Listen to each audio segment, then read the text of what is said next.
قبل ما نبدأ الفيديو ما تنسوش تدعوا للمسلمين المستضعفين في كل مكان. فيديو النهاردة من مدينة جميلة مش كلنا نعرف عنها حاجات كتير. أقدم مدن البحر الأحمر، مدينة القصير. هناخد جولة سريعة ونزور مع بعض أهم معالمها. مدينة القصير تابعة لمحافظة البحر الأحمر وموجودة بعد الغردقة بحوالي 150 كيلو. واحنا رايحين أخدنا طريق مختلف عشان كنا جايين من الأقصر، والطريق ده واحد من عدة طرق بتربط الصعيد بالبحر الأحمر ويعتبر أقدمهم، وبيبدأ من مدينة قفط في محافظة قنا وبينتهي في مدينة القصير، وبيعدي في وادي اسمه وادي الحمامات. الوادي ده غير ان فيه مناظر طبيعية جميلة وسط الجبال، الا ان ليه اهمية تاريخية كبيرة لانه كان واحد من اهم طرق التجارة زمان، وفيه كمان نقوش فرعونية اثرية. ودي برضو اهمية اقتصادية كبيرة، وده لان فيه مناجم دهب تحديدا في منطقة اسمها الفواخير. وصلنا القصير، واول حاجة رحنا على قلعة القصير. قلعة القصير بناها السلطان سليم الثاني سنة 1571 بهدف حماية قوافل الحج اللي كانت بتعدي وقتها على ميناء القصير في اتجاهها للسعودية عن طريق البحر.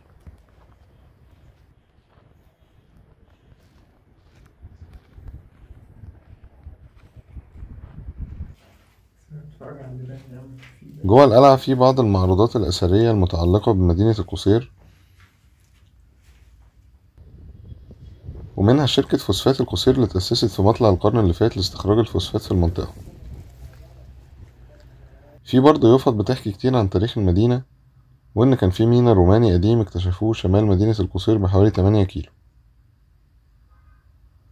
القلعة بتتكون من 4 أبراج، ودي اللي معروض جواها حاليا قطع أثرية أو صور بتحكي تاريخ وتراث المدينة.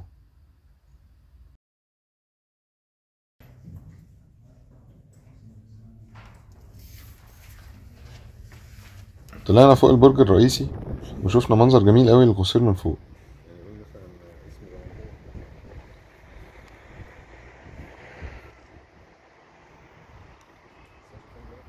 عدينا بسرعة بعد كده على أقدم مسجد في القصير، مسجد الشيخ الفران.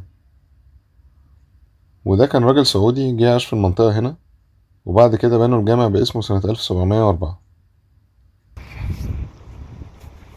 رحنا بعد كده عند مينا القصير، وده مينا صغير جوه البلد.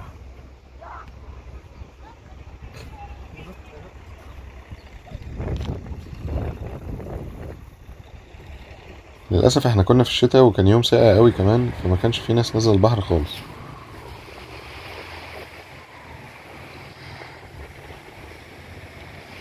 بس القصير معروف ان فيها شواطئ كتير جميلة قوي قريبة منها، فيها شعاب مرجانية وسمك ومناسبة جدا للغوص. قعدنا شوية على الكورنيش، كانت قاعدة رايقة،